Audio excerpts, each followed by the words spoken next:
ലോകത്തിലെ തന്നെ ഏറ്റവും ചെറിയ കൺട്രി എന്നാൽ ഏറ്റവും വലിയ ക്രിസ്തീയ ദേവാലയമായ സെൻറ്റ് പീറ്റേഴ്സ് ബസലിക്ക ഉള്ള വത്തിക്കാൻ സിറ്റിയിലേക്കാണ് ഇന്ന് ഞങ്ങൾ പോകുന്നത്. അപ്പോൾ എല്ലാവർക്കും വത്തിക്കാൻ സിറ്റിയിലേക്ക് സ്വാഗതം. വത്തിക്കാൻ സിറ്റി എന്ന് പറയുന്നത് റോമിൻ്റെ അകത്തുള്ളൊരു കൺട്രിയാണ്. അപ്പോൾ അതിൻ്റെ ഭരണാധികാരി എന്ന് പറയുന്നത് പോപ്പാണ്.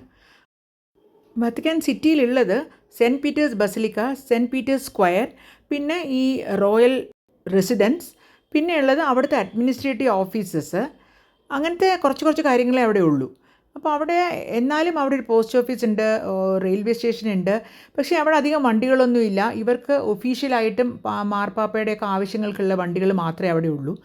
അവിടുത്തെ ടോട്ടൽ ഏരിയ എന്ന് പറയുന്നത് 108 ഏക്കറേ ഉള്ളൂ. ഞങ്ങൾ ഒരു ഗ്രൂപ്പ് ടൂർ വഴിയാണ് ഇവിടെ വന്നത്. അപ്പോൾ അത് കാരണം ഞങ്ങൾക്ക് കുറച്ച് സമയം കുറവായിരുന്നു. അവർ 2 മണിക്കൂർ സമയം നമുക്ക് തന്നിരുന്നുള്ളൂ. അപ്പോൾ എല്ലാവരും ഓട്ടമായിരുന്നു ശരിക്കും പറഞ്ഞാൽ. ഈ കാണുന്ന കോട്ട പോലെയുള്ള മതിലിൻ്റെ ഉള്ളിലാണ് വത്തിക്കാൻ സിറ്റി വരിക.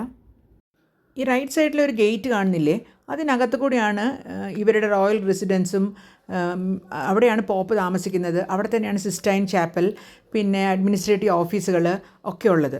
അപ്പോൾ ഈ വത്തിക്കാനെ ഗാർഡ് ചെയ്യുന്നത് സ്വിസ് ഗാർഡ്സാണ്. അപ്പോൾ അവരെ സെലക്ട് ചെയ്യുന്നതിനും അവർക്കൊരു ക്രൈറ്റീരിയ ഉണ്ട്. സ്വിസ് മിലിറ്ററി സർവീസിൽ 30 ഇയേഴ്സിന് താഴെയുള്ള യങ്സ്റ്റേഴ്സിനെ മാത്രമേ ഇവർ ഗാർഡായിട്ട് എടുക്കുകയുള്ളൂ. അപ്പോൾ അവർക്ക് 30 ഇയേഴ്സ് കഴിഞ്ഞ് കഴിഞ്ഞാൽ അടുത്ത ആൾക്കാരെ കൊണ്ടുവരും. അങ്ങനെയാണ്, അത് കാലങ്ങളായിട്ട് അങ്ങനെ തന്നെയാണ്. ഇതൊരു സ്വിസ് ഗാർഡാണ്. അവരുടെ യൂണിഫോം ഒരു പ്രത്യേക തരമാണ്. അകത്തേക്ക് കയറുമ്പോൾ തന്നെ കാണുന്നത് വലിയ തൂണുകളാണ്, കൂറ്റൻ തൂണുകൾ. അതിൻ്റെ ഇടയിൽ കൂടി നമുക്ക് സെക്യൂരിറ്റി ചെക്കൊക്കെ കഴിഞ്ഞ് അകത്തേക്ക് കയറാം. ഇതിന് കൊളോണേറ്റ്സ് എന്നാണ് പറയുക. അപ്പോൾ ഇവിടെ ഒരു 238 240 എന്തോ കൊളോണേറ്റ്സ് ഉണ്ട് ടോട്ടൽ 2 വശത്തും ആ സ്ക്വയറിൻ്റെ. ഇത് ഡിസൈൻ ചെയ്തത് ബെർണീനി എന്ന് പറഞ്ഞിട്ടൊരു ആർക്കിടെക്റ്റാണ്. ഞാൻ നേരത്തെ പറഞ്ഞില്ല ആ റോയൽ റെസിഡൻസിലാണ് സിസ്റ്റൈൻ ചാപ്പൽ എന്ന്. അവിടുത്തെ പ്രത്യേകത എന്താണെന്ന് വെച്ചാൽ മൈക്കൽ ആഞ്ചലോ 4 കൊല്ലം കൊണ്ടാണ് അതിൻ്റെ സീലിംഗ് പെയിൻറ്റ് ചെയ്തത്. അതേപോലെ ഫൈനൽ ജഡ്ജ്മെൻറ്റ് എന്ന് പറഞ്ഞൊരു വളരെ പ്രസിദ്ധമായിട്ടുള്ളൊരു പെയിൻറ്റിങ്ങും അവിടെ ഉണ്ട്. ഈ പോപ്പിൻ്റെ ഇലക്ഷൻ നടക്കുന്ന സമയത്ത് ഈ സിസ്റ്റൈൻ ചാപ്പലിൻ്റെ മുകളിൽ ഒരു പുകക്കുഴലുണ്ട്. അതിൽ കൂടി വൈറ്റ് കളറിലെ പുക വരികയാണെങ്കിൽ പോപ്പിനെ എലക്ട് ചെയ്തു എന്ന് ലോകത്തിനെ അറിയിക്കുകയാണ്. ഈ സെൻറ്റ് പീറ്റേഴ്സ് ബസലിക്കയെ പറ്റി പറയുകയാണെങ്കിൽ അത് 128 കൊല്ലം കൊണ്ടാണ് പണി കഴിഞ്ഞത്. അപ്പം ഇടയ്ക്ക് വെച്ച് അതെന്തൊക്കെയോ കാരണങ്ങൾ കാരണം അത് പണി നിർത്തി വച്ചിരുന്നു. പിന്നെയാണ് മൈക്കൽ ആഞ്ചലോയുടെ നേതൃത്വത്തിൽ അവിടെ കുറേ മാറ്റങ്ങളൊക്കെ വരുത്തി കണ്ടിന്യൂ ചെയ്ത് പൂർത്തീകരിച്ചത്. ഈ കൊളോണേറ്റ്സിൻ്റെ മുകളിൽ 2 സൈഡിലും കുറച്ച് സ്റ്റാച്യൂസ് കാണുന്നില്ലേ, അത് 140 സെയിൻസിൻ്റെ സ്റ്റാച്യൂസാണ്. എല്ലാ സ്ഥലത്തും കാണാൻ പറ്റുന്നില്ലേ, അതാണിത്. എല്ലാ വെനസ്ഡേയ്സും പോപ്പ് ആളുകളെ അഭിസംബോധന ചെയ്യാൻ ഇവിടെ വരും. അപ്പോൾ ആ സമയത്ത് ഇവിടെ ലക്ഷക്കണക്കിന് ആൾക്കാർക്ക് ഇരിക്കാൻ പറ്റിയ അത്രയും സ്ഥലമുണ്ട് ഈ സ്ക്വയറിൽ.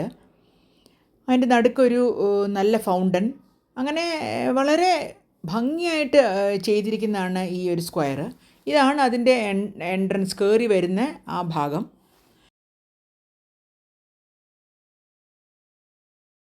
ഈ ബിൽഡിങ്ങിൻ്റെ മുകളിൽ ഒരു റെഡ് കളറിലെ ഒരു കേർട്ടൻ പോലെ വെച്ചിട്ടില്ലേ, അവിടെ ഇരുന്നാണ് പോപ്പ് ആൾക്കാരെ അഭിസംബോധന ചെയ്യുക. അപ്പോൾ അങ്ങനെ ഞങ്ങൾ അകത്ത് ബസലിക്കയുടെ അകത്ത് കയറാനായിട്ട് പോവുകയാണ്.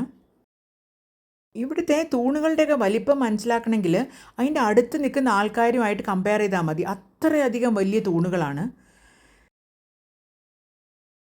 ഈ ബസലിക്കയ്ക്ക് അകത്ത് കയറി കഴിഞ്ഞാൽ ധാരാളം മോണ്യുമെൻറ്റ്സും സ്കൾപ്ചേഴ്സും പെയിൻറ്റിങ്സും ഒക്കെ കാണാം. വളരെ വളരെ ഫേമസ് ആയിട്ടുള്ള ആർട്ടിസ്റ്റുകളുടെ പെയിൻറ്റിങ്സും സ്കൾപ്ചേഴ്സുമാണ്. അതിൽ മെയിനായിട്ട് മൈക്കൽ ആഞ്ചലോ, കനോവ, അങ്ങനെ ധാരാളം പേരുടെ. ഇതാണ് വെളിയിൽ നമ്മൾ കാണുന്ന മെയിനായിട്ടുള്ള അൾത്താര. ഇവിടെ 45 അൾത്താരയുണ്ട്.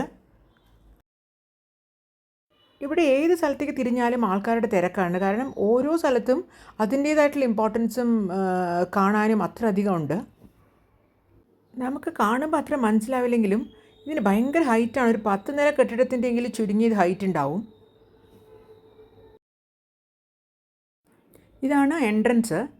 അപ്പം ഞങ്ങൾ അകത്തേക്ക് കയറുകയാണ്. അകത്തേക്ക് കയറിക്കഴിഞ്ഞാൽ ഒരു അത്ഭുത ലോകം തന്നെയാണ്. നമുക്ക് എവിടെ നോക്കണം, എന്ത് കാണണം എന്ന് നമുക്കൊരു എത്തും പിടിയും കിട്ടാത്ത പോലെയാണ്.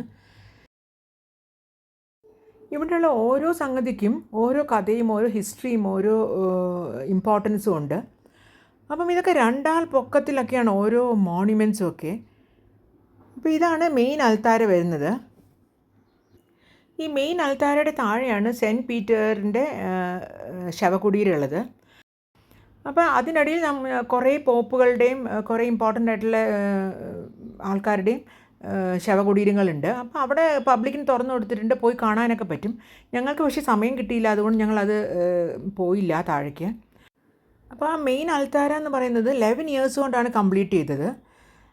അതിനും ഈ പറഞ്ഞ പോലെ വളരെ ഹൈറ്റാണ്, നമ്മൾ കാണുമ്പോൾ ചെറുതായിട്ട് തോന്നുമെങ്കിലും വളരെ വലിയതാണത്. പിന്നെ ഞങ്ങൾ അതിൻ്റെ ചുറ്റുമൊന്ന് നടന്നു നോക്കി.